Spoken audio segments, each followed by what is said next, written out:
Hello everyone! Are you ready for the June 2017 forecast? Are you ready for me to adjust my tripod one more time? Because that seems to be the thing that I do the best.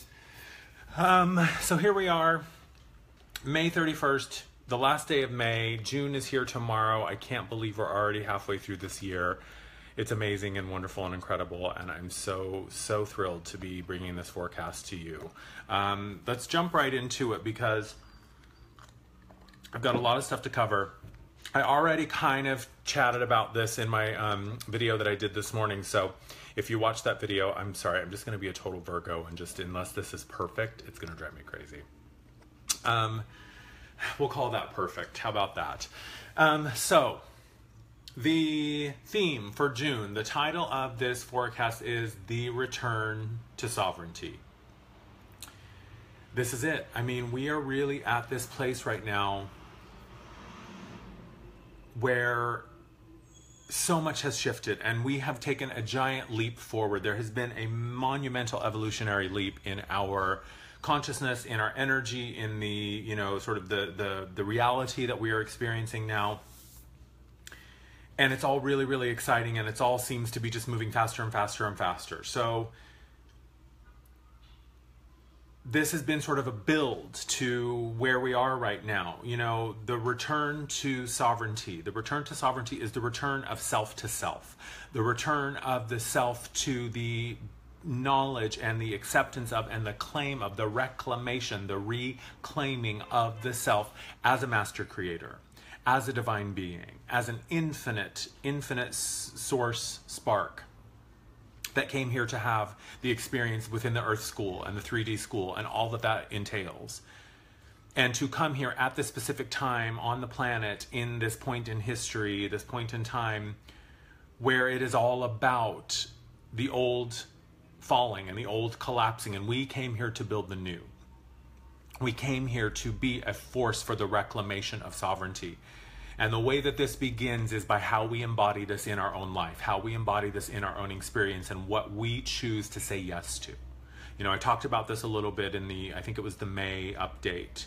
You know, your purpose shapes itself around you. The work that we came here to do individually and collectively, the purpose is saying, I'm here. You came to serve, and I'm serving you, and we are part of this, you know, symbiotic relationship, this dance of co-creation, and I shape myself around you. When you make a choice, when you make a decision, when you move in a direction, you inspire me to action. We are the catalyst for our experience. Our experience is the vehicle through which we know ourselves. I learn about myself and the world that I live in by the choices that I make and what I receive as a result and as a response to those choices. So I want to talk a little bit about, you know, this 3D Earth School and this experience that we're seeing this completion of. You know, I was at the gym today. I did my video this morning, which sort of started to touch on this. And I was at the gym this morning, and I got this really cool image that I want to share with you. You know, imagine a lab, imagine a research lab, and this lab is funded for research, and it's funded for this experiment, and there are very specific criteria that are required for this experiment. There are very specific outcomes that, you know, are desired or that, you know, sort of are on the agenda of what we think we're going to find, and it's funded by this infinite flow of money or this limitless supply of money to benefit and support this research.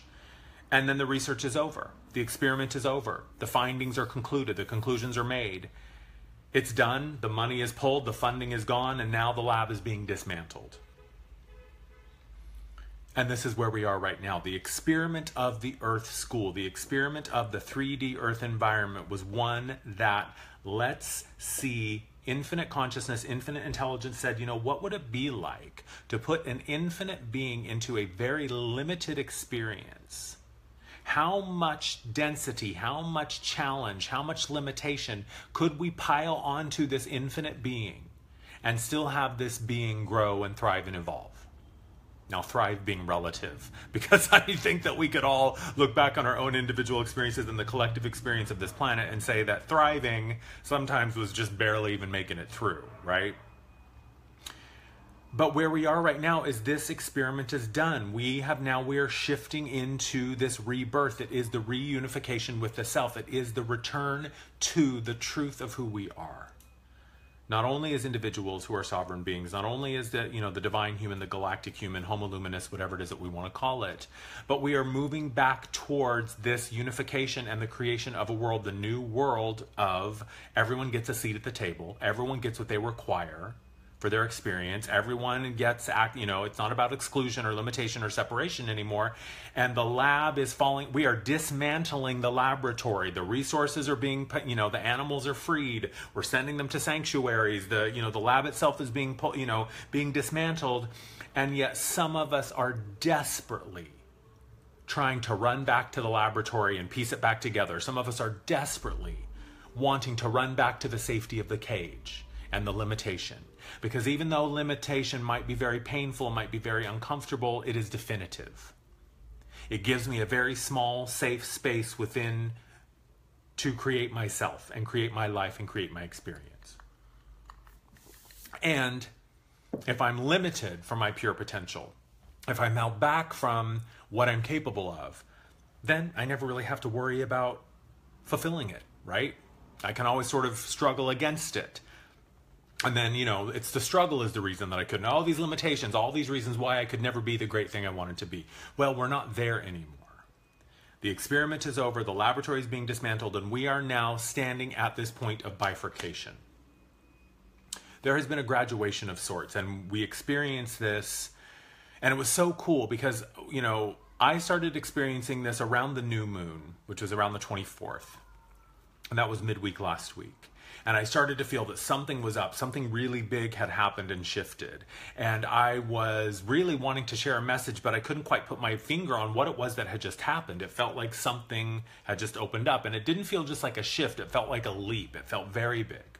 And then at the soul expansion call on this past Sunday, the final call for May, there was the most amazing experience of this graduation ceremony. It was a ceremonial ending and a beginning. It was, all of the callers, all of the people on the call, we were given these robes of light. It was this mantle. It was this anointing. It was something big. It was like a graduation. It was a reclamation of the divine self, of the divine purpose, of the divine blueprint, which, I talked about this in my video this morning, which if you haven't watched it, this is a good addition to this one and that one. I can't remember the name of it. It's totally escaping me, but it was the one about, can you trust life when it's good? Or can you trust it when it's good? But so where we are now is, we're remembering that, struggle is the exception. In terms of the human experience, the divine human experience is not supposed to be about struggle and conflict and strife and lack and scarcity. It is about creating through joy and love and abundance and unity and the upward spiral, the upward spiraling experience. But for the sake and the purposes of the Earth School 3D limited dense experience, we wanted to learn through that adversity, and we were literally physically built to go through that. And so the work that we had been doing in these soul expansion calls was to clear those programs of suffering and adversity and limitation, to bring in the reclamation and the mantle of light of the divinity, of the sovereignty of who we really are as these master creators who have just really come here to have this experience. And it was a graduation, it was an ending, it was massive, it was huge. So this is what we have been in, this free will contingency of this 3D Earth School basically said anything goes. You can do whatever you want, and there were some shenanigans that went down, and we experienced people coming in and beings coming in to really manipulate this experience and create, a reality where the many served the few. But that is over. We are now in this phase of that ending, and we are seeing it imploding all over the place. The laboratory is crumbling. And we are at a new phase of bifurcation. So this is what I mean by bifurcation. It is if you think of a tree, right? When you've got the trunk of the tree and then the branches bifurcate. So you got one that goes this way and one that goes that way. Ascension, growth, evolution, expansion, it is all guaranteed at some point for all souls. And the place that we are now energetically is another phase of clarification. It is now that we have been, those of us that have been doing our work, that have been doing the conscious path, that have been aware and doing the things that we're called to do and really, doing this stuff in here and are getting very clear on the purpose and are moving towards that and moving towards the reclamation of this divine self and of this sovereignty. We are moving in this direction where there's another layer of limitation released, and we are moving into this lighter, freer, more expansive experience. It is a lightening of our spirit experience energetically. It is the removal of these suffering programs, of these conflict programs, of these adversity programs, and moving out of that, spiraling up out of that density. And then there are those of us that are bifurcating in the direction of we are running back to the laboratory, desperate to find the limitations of the confined, controlled environment. We're desperate for that cage. We are desperate for that small, limited experience because we are not ready for the limitlessness. Because there are infinite number of ways that we can create our experience, and some of us will go through this in body. We will go through this conscious and awake. Some of us will go through it out of body, off the planet. We will choose to leave the experience of the earth school, and we will go through our ascension and our growth and expansion in another way, in another place. So it's not about who's right and who's wrong. It's not a punishment or a reward. But some of us will continue to learn through struggle, and some of us will choose to learn through freedom and joy and the upward spiral. That's just the way it is. And all choices are divine, and all choices are correct, and all choices are sovereign at some level. The difference being that those of us who are consciously choosing are reclaiming our sovereignty, and those of us who are unconsciously still asleep at the wheel and want to be plugged. It's like in the Matrix, that dude who wanted to be plugged back in. That guy who was like eating the steak and he's like, I know the steak isn't real, but it tastes really good. There are some people who just want to be plugged back in, and that is their choice. So it's really just about being at this point mindful and aware of what we were creating, and some of us are asleep at the wheel and some of us are awake. It's just like a software update. Some people want to go back to the old version. Some of us want to run back to the safety of that cage.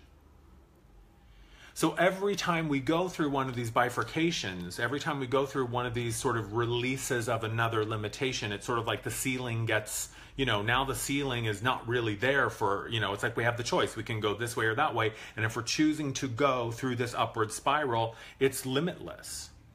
And we're really now learning how to reclaim that, and what does it mean when I learn from this and create from this and all of that. So it's kind of like school, right? Every level of education that you receive, you are receiving management or oversight or instruction in a different way. And the higher up you go in your education, the less hands-on it is, and the more you are accountable, the more you are self-contained in your experience, and the more it's about you. You can show up to school, in high school or elementary school, you don't show up. Hello, Mr. Martin. Why didn't Andrew show up to work today? Or show up to school today? By the time you get to college, you don't show up. No one's calling to see where you are. You don't do your homework. You failed the test. It's up to you. You create your own experience. It's kind of like, and you reach this point at some point where you are kind of an independent study. And there's a very loose framework for what you can or can't do, and it really becomes up to you because you're creating from integrity. It's kind of like when I was taking music classes. When I was a kid, both my parents were music teachers, so I took music classes from like age 5 up until I was 18. And I started with piano. And when I first started with piano, it was middle C and it was D. It was literally a 2-note song. It was, here we go to the zoo, funny monkey, howdy do. That was it. That was the first masterpiece that I learned how to play, was C, D, C. It was one hand, 2 fingers, and it was very simple. Over time, it got more complex. Over time, I learned how to play. Over time, it was 2 hands, and then it was very complex, and it was, sonatas and bigger compositions, more intricate, more challenging, more whatever. And I got better and better and better, and eventually I started experimenting with other things. I started singing, and then I started playing instruments in the band. And then over time, I realized that the thing that I loved the most was singing, so that was the thing that I gravitated towards the most. I loved to sing. It was something that really excited me. So I went through choir, and then I was in musicals, and I sang in the church, and I did all these things. because my love within the umbrella of music, my love of singing had become the thing that really guided me forward and really lit me up. So I did more of that. By the time I got to my senior year of high school, there was really nowhere else for me to go, but I still had this credit that I required. So I got to create an independent study for music. I was self-managing. I was self-reliant. I was self-starting. I was choosing what I wanted to focus on because I had committed to music. This is where we are. When you commit to your purpose and you work towards that, the freedom is inherent because you are moving towards that upward spiral. When you are in denial of who you are, when you are trying to ignore or avoid or not pay attention, we all get those, those little nudges throughout our life, and sort of the, spirit is always trying to, our purpose is always trying to nudge us in the direction to serve the purpose, because that's what we came here to do. And as we ignore it, things get more and more intense, and suffering becomes more and more intense, not because we're being punished, but because we're moving away from the truth of who we are. But once we've committed to serving that truth and we say yes to whatever it is that we came here to do, regardless of what that is, and only you know what truth feels like, so it's not up to me to tell you what your purpose is. I can help you find it. But you're the one that gets to define that, because you're the one that already decided what it is. Before you came into this lifetime, you already said yes to it.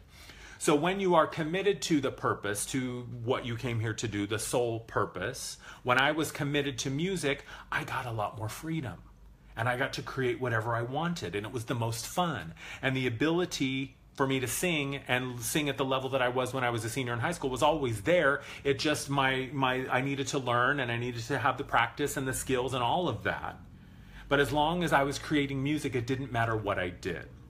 Which is an interesting side note. I just want to sort of share with you a little bit of the insight I've been getting around my my sound healing. Is that sound is what we use to create form. And sound is something that is a way for us to begin to anchor it into physicality. And geometry is sort of the shape and the physical manifestation of sound and energy. So what I've been seeing more and more is that the sound healing that I do through these soul expansion calls and through my healing sessions is that this sound actually comes in and rewrites the body and rewrites the vessel. It rewrites the energy signature in the body and in the energy field. So it's about clearing programs, deleting programs, overriding programs, creating a space where this transformation can occur. So and here's the thing I want you to know, this bifurcation thing, every time I talk about this, people get freaked out and they think, oh my God, is this going to be a second Earth? Am I going to wake up and all my loved ones are going to be gone? Am I going to get zapped and sent to another planet? No, I don't believe that that's how it works. It is about what you are focused on and where you are creating from. And when you are honoring your purpose, which is found through your truth and your purpose are inseparable. Because only you know what that truth feels like. That your truth leads you to your purpose. When you are creating from that place and you are doing the work that you came here to do, you are supported because you are creating with integrity. You are integrated with all of the aspects that you are. You are aligned and congruent with all of your pieces are all pointing in the same direction. You're calling it back to you and all of these aspects of you. This is when we begin to live multidimensionally.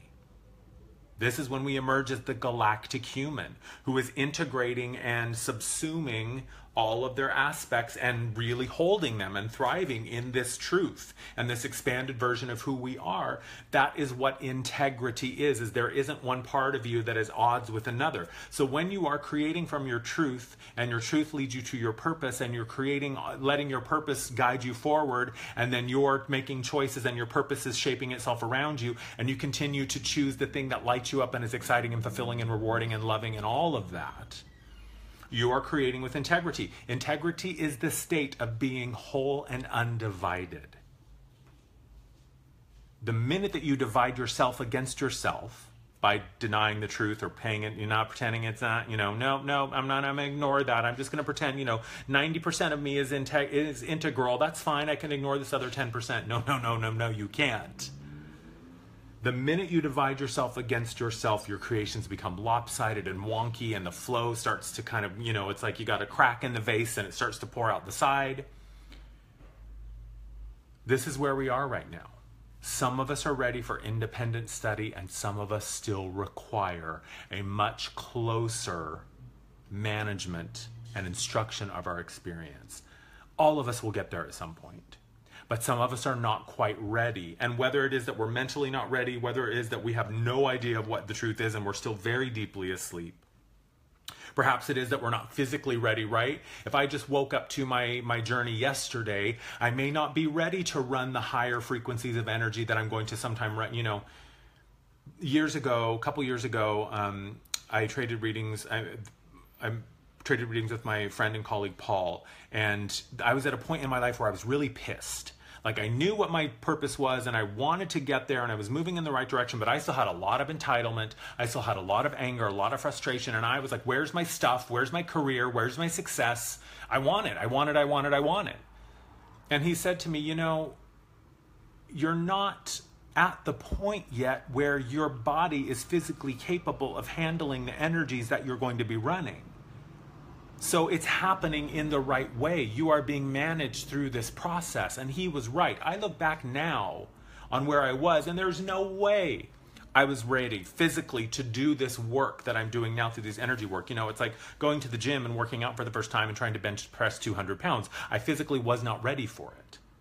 So we start where we are and we allow ourselves to be guided towards that purpose, and then we integrate with that purpose and we align with that purpose and we expand into it, and then we merge with it, and that's when we're ready for the independent study. It's not a punishment, it's not a reward, it's not a judgment, it's just you are where you are on your journey, and where you are is exactly the right place for you to be. But some of us are ready for this independent study. Some of us are ready for the reclamation and the return to sovereignty, and some of us are not. It's kind of like, are you going to give a magic wand to the guy that still has a hidden agenda and still isn't entirely honest with who he is and what he came here to do? Probably not. We all have access to unlimited power, but it is our honesty and our alignment with the truth of who we are that really allows us to wield it. So you can't really unlock it until you've done the stuff in here to get you to the point where you're capable of it. Because it is all for the good. It is all for the unification. It is all for the return to the truth. And so if I can't safely handle the stuff that I want, then it won't be given to me, not because I'm being punished or it's being withheld. It's just it's not safe for me. So this is where we are. The experiment is over, but many of us are so desperately trying to keep the lab open. We are desperately trying to go back to the limitation. And I get it. I totally get it. You know, it's like what I shared, you know, in this morning's video about coming here and seeing my private clients really slow down. And at first I thought that was a bad thing. You know, it was like, oh my God, what have I done? What else can I do? I have to work harder. I have to do something. I have to reconfigure. When no, it was just really, I had created a place in my life where I was being given the space to get clear on what was next for me. I wasn't doing 20 clients in a week, so I had a lot more bandwidth of time and energy and attention to start to focus on the radio show, to start to focus on the online courses, to keep focusing on growing the online or the group stuff and the soul expansion calls. So I was still serving my purpose, but my purpose was saying, hey, you are not best serving me by you doing 20 clients in a week anymore, so let's move you in this new direction. But it was me thinking that the old way was the only way, and it was me getting stuck in this idea of it has to be this way, rather than just showing up and saying, oh, okay, things are sort of moving in a new direction. This is another layer of freedom. I'm no longer required to do 20 clients in a week. Now I have a lot more freedom. I have a lot more room to play. I have a lot more, you know, time and energy to just sort of do whatever I want. And as long as I am letting my purpose continue to be the thing that I'm moving towards and that I show up to serve, you know, I had a session with a lovely lady earlier. Before this, I had a client, and we were talking about, you know, showing up to serve in service. You know, she's saying, I want to do energy work. I want to do this. And I said, well, you know, I get it. But, you know, the path of service is a lovely one, but you can never show up to serve another person until you learn how to show up and serve yourself. So oftentimes your work begins with getting right with yourself. Almost always it does. Oftentimes, in order to serve another, you have to be able to take care of yourself and allow yourself to receive and allow yourself to put yourself at the top of the list, to stop being the martyr and stop, you know, letting other people be the priority in your life. So this is where we are. This is the reclamation of sovereignty. This is what is the return to sovereignty. This is what the soul expansion calls are all about. This is where we are right now energetically as this bifurcation continues to peel away. And this is going to, I believe, is going to continue to get more and more pronounced as the year goes on.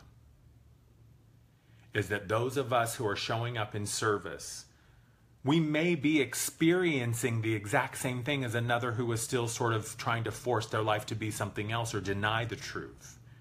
But our perspective of it as whatever it is that's happening, if I know that I am a sovereign divine creator and a master creator, no matter what happens to me, I can see it as an opportunity. I can say, okay, well, this is what it is. I'm going to do it. But someone who believes that life is happening to them, someone who still believes that they are defined by their external circumstances, someone who still believes that the matrix is real, is going to see themselves and their circumstances in a much different way. And their experience of it will be much different.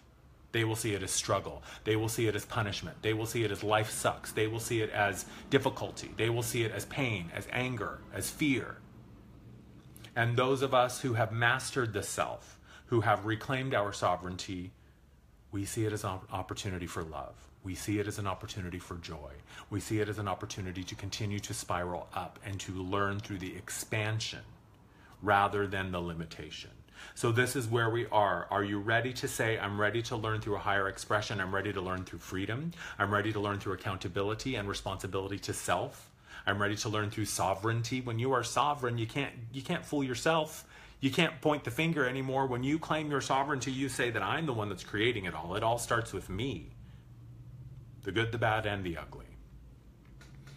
And if you are choosing to still hand your power over to another or a force or an idea or a belief outside of you, you will continue to see yourself as powerless, as defeated. And that's the way it works. So are you ready to learn through the higher expression? If you're ready and you've been doing your work and you're moving in that path, it's going to be an effortless thing. It's going just to continue to happen. So this isn't something that you have to do. This isn't a doing thing. This is a trusting thing. This is being in faith. This is trusting the self. This is understanding that this is between you and you. This is a conversation, and it always has been. You are source. This is about you and your relationship with yourself and your truth and your purpose. And the understanding of yourself as a divine. You are born free. It just so happens that you were born into an environment that was based upon limitation. The whole purpose of the 3D Earth School was to learn through limitation. Now those lessons are over. So we don't have to learn through limitation or scarcity or lack or fear or pain anymore unless we decide that we want to. If you're still afraid and you want to run back to the safety of the cage and the controlled environment, that is your choice. But just be clear that you are choosing that. It's not the only option anymore. You can now choose to learn through an expansive experience, a joyful experience, an experience of plenty, an experience of abundance, an experience of ease, of unity, of community, of collaboration, of divine partnership. You don't have to learn through struggle anymore. And let's be clear, a challenge doesn't necessarily equal struggle.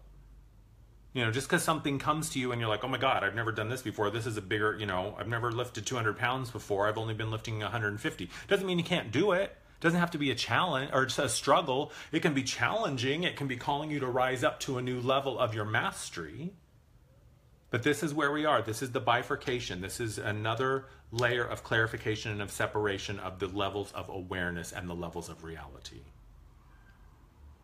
So no, you're not going to wake up tomorrow and see half of the planet gone. You're not going to wake up tomorrow on a different planet somewhere else. It is not what I believe is how it happens. It is stepping into that truth and claiming that and living through the example. This is how we change the world. Is when you show people what's possible through the clarity of your example. And they say, wait a minute, how is she doing it over there? Her life just keeps getting better and better and better in spite of what's going on the planet. Her life just keeps getting more and more fulfilling and wonderful. She's having a fucking ball and I am terrified over here. That's how it works. It's layers of experience that are all happening simultaneously, and it just depends on which layer of frequency you're tuned into. You cannot listen to the happy station if you're listening to the mopey dopey depressed station. You just can't. Life is always beautiful. Life is always easy. Life is always simple. It always has been. It's just that whether or not you're willing to peel back those layers of density and those layers of distortion on top of it and get to the nugget of it and go, oh, here's the gem that has always been there. And if you keep peeling back those layers, you'll get there. But life has always been this way. The struggle is the exception. The suffering is the exception. It is the exception in the Earth School human experience. And that experiment has ended. The laboratory is collapsing and we're getting the fuck out. So just don't run back to the laboratory. Don't be so desperate to wear your suffering and your struggle like a badge of honor that you can't wait to get back to the limitation. So that's it for June, at least the first couple of weeks. So the soul expansion calls are live. I'll put the link in the description. It's the pinned post on my page. It is the return to sovereignty. The work is going to continue to build on what we went through last May, this, deleting and removing these programs of suffering and adversity from the field and from the body, and continuing to move towards the anointing and the integration with this divine true self. There's only going to be 3 calls in June because I'm going to London the third week of June, and so I won't be available on that Sunday. I think it's like the 11th or the 18th. So there's only 3 calls in June, but 3 is all we need. So go to my website, check out the events tab. You can book the Eventbrite. You can find the link to the Eventbrite there for the soul expansion calls. Book a session with me, an energy session or a one-on-one session. I promise you I can help. My radio show is coming up June 22nd. I'll be sending out more information about that as soon as I have it. If you haven't signed up for my newsletter, you still have time to do that. I'll be sending it out tomorrow, June 1st. So you can go to my website and click on the subscribe tab. That's it. The return to sovereignty. Got to claim it. Got to say yes to it. And then you got to trust it. Life really can be easy. And life really can be joyful and happy. Struggle is a choice. That's it, you guys. Thank you for watching. I love you. I'll talk to you soon.